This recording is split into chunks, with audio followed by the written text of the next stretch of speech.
hardest genres on the console to sort of crack has been strategy games.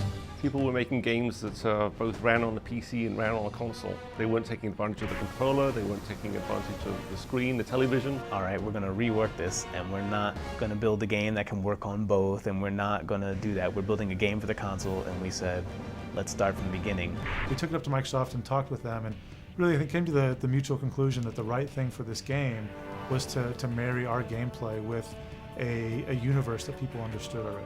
When we were told that Halo was available, we had to learn a lot more about the Halo universe. Who doesn't want to work with the Halo franchise?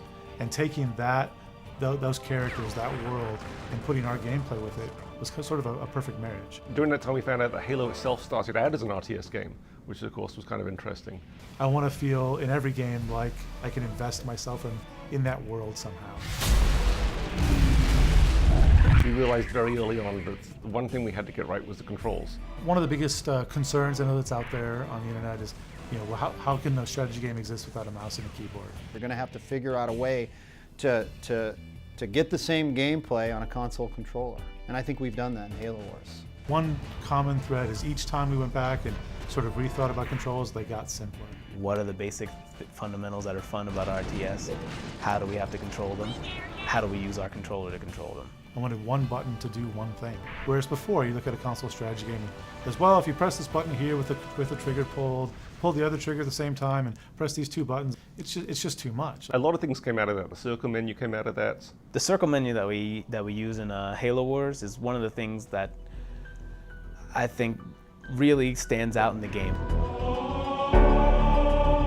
It uses what we call the rule of 8. If you click on a building, you see the circle menu pop up, and there's 8 choices there that you can pick from. And being, the 12 o'clock versus the 3 o'clock, and the sort of in between the 1 and 2, and all the way around. It was really simple to press A, push the left stick, and press A again. You could do things just as fast as you could on a PC. After you start to play, you'll realize that your thumbs just do the right thing. They kind of go where you would expect them to go.